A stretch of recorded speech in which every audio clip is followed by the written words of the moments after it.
We come to the close of our press statement today.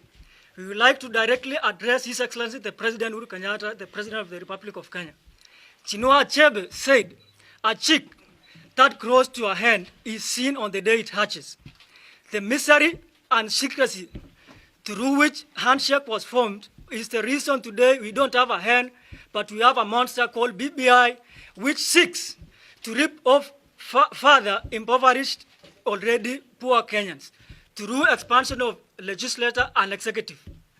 The expansion of the increase of 180 members of parliament will couple around 3 billion annually. Mr. President, instead of going around the country and lying to poor Kenyans and desperate Kenyans that BBI will add bursary allocations, can you work within the legal framework and establish 3 billion bursary kitty that will cater for those poor Kenyans? Mr. President, there can never be constitutionalism without a respect to the rule of law. You cannot pursue changes to the Constitution while you are overseeing the return of detention without trial. Mr. President, you cannot pursue changes to the Constitution while you are persecuting your political opponents using the police, the DCI, the ESCC, and the KRA. Your Excellency, you cannot pursue constitutional changes while you have disregarded more than 60 court orders, including 37 that ordered the return of the comrade Miguna. Mr. President, you cannot pursue constitutional changes while you have seriously interfered with the independence of the constitutional officers in this country, including the National Police Service, the ESCC, the ODPP, and the judiciary, which, apart from your refusal to appoint 40 remaining judges, you have went ahead, you seek to further interfere with the independence of the judiciary in the BBI by introducing a judiciary prefect in the name of judiciary ombudsman.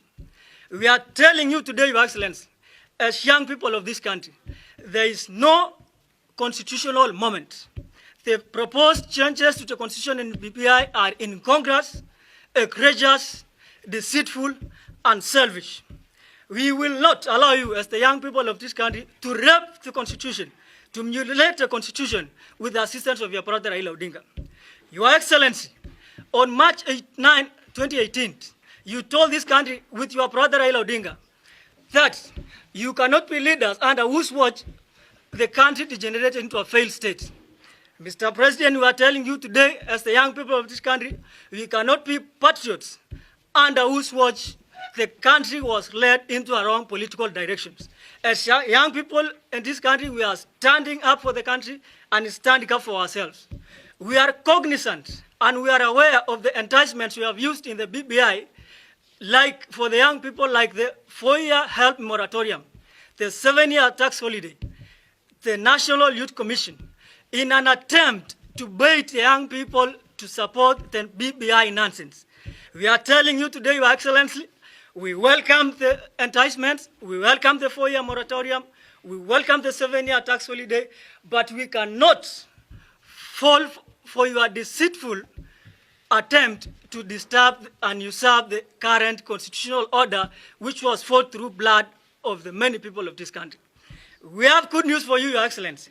Instead, you don't need 14 billion Kenya shillings referendum to implement the 4-year loan reprieve for the education loans of this country. You don't need to spend 14 billion, Your Excellency, to give the young people of this country who are very desperate the 7-year tax holiday. Instead, Your Excellency, we are recommending to you here today that instead of expand that 14 billion, can you appropriate the 14 billion to Youth Enterprise Development Fund to facilitate young people to register businesses, and so that they enjoy the envisaged 7-year tax holiday. So, Mr. President, we are categorically saying, we as the young people of this country, BBI must, fall. BBI must, fall. BBI must, fall. Thank you. Form ni. Thank you so much.